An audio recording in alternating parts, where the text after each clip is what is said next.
Hi hello ಎಲ್ಲರಿಗೂ ನಮಸ್ಕಾರ. ಪಿಟಿವಿ news ಕನ್ನಡಕ್ಕೆ ಸ್ವಾಗತ. ನಾನು ಚಂದ್ರಿಕಾ. ಚಿಕ್ಕಬಳ್ಳಾಪುರ ಜಿಲ್ಲೆಯ ಬಾಗೇಪಲ್ಲಿಯಲ್ಲಿ ಇಂದು ಸಂಪೂರ್ಣ ಸ್ತಬ್ಧವಾಗಿತ್ತು.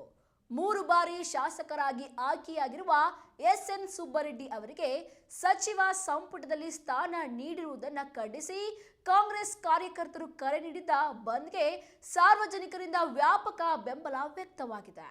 ಸಚಿವ ಸ್ಥಾನ ನೀಡದಿರುವುದನ್ನು ವಿರೋಧಿಸಿ ಇಂದು ಬಾಗೇಪಲ್ಲಿ ಕ್ಷೇತ್ರ ಬಂದ್ ಸಂಪೂರ್ಣ ಯಶಸ್ವಿಯಾಗಿದೆ. ತಾಲೂಕಿನಾದ್ಯಂತ ಅಂಗಡಿ ಮುಂಗಟ್ಟುಗಳು, ವ್ಯಾಪಾರ ವಹಿವಾಟು ಸಂಸ್ಥೆಗಳು ಸಂಪೂರ್ಣ ಬಂದ್ ಆಗಿದ್ದಾವೆ. ಶಾಲಾ ಕಾಲೇಜುಗಳಿಗೆ ಮುಂಜಾಗ್ರತಾ ಕ್ರಮವಾಗಿ ರಜೆ ಘೋಷಿಸಲಾಗಿದ್ದು, ವಿದ್ಯಾರ್ಥಿಗಳು ಹಾಗೂ ವಿವಿಧ ಸಂಘ ಸಂಸ್ಥೆಗಳು ಬಂದ್ಗೆ ಬೆಂಬಲ ಸೂಚಿಸಿದ್ದಾವೆ. ಬಸ್ ಸಂಚಾರ ಸಂಪೂರ್ಣ ಸ್ಥಗಿತಗೊಂಡ ಪರಿಣಾಮ ಬಾಗೇಪಲ್ಲಿ ಕೇಂದ್ರ ಬಸ್ ನಿಲ್ದಾಣ ಬಿಕೋ ಎನ್ನುತ್ತಿದೆ.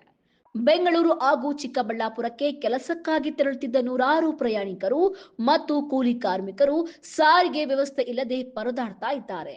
ಕೂಲಿ ಕೆಲಸ ಸಿಗದೆ ಹಲವರು ಮನೆಗೆ ವಾಪಸ್ ಹೋಗ್ತಾ ಇದ್ದಾರೆ. ಆದರೆ ಸಾರ್ವಜನಿಕರ ಅನುಕೂಲಕ್ಕಾಗಿ ತರಕಾರಿ ಹಾಗೂ ಹಾಲಿನ ವಾಹನಗಳಿಗೆ ಮಾತ್ರ ಬಂದ್ನಿಂದ ವಿನಾಯಿತಿ ನೀಡಲಾಗಿದೆ. ಪಟ್ಟಣದ ಪ್ರಮುಖ ವೃತ್ತಗಳಲ್ಲಿ ಜಮಾಯಿಸಿದ ಕಾಂಗ್ರೆಸ್ ಮುಖಂಡರು ಹಾಗೂ ಕಾರ್ಯಕರ್ತರು ಎಸ್ಎನ್ ಸುಬ್ಬರೆಡ್ಡಿ ಅವರಿಗೆ ತಕ್ಷಣ ಸಚಿವ ಸ್ಥಾನ ನೀಡಬೇಕು ಎಂದು ಸರ್ಕಾರ ಹಾಗೂ ಕಾಂಗ್ರೆಸ್ ಹೈಕಮಾಂಡ್ ವಿರುದ್ಧ ಘೋಷಣೆಗಳನ್ನು ಕೂಗಿ ಆಕ್ರೋಶವನ್ನ ವ್ಯಕ್ತಪಡಿಸಿದ್ದಾರೆ.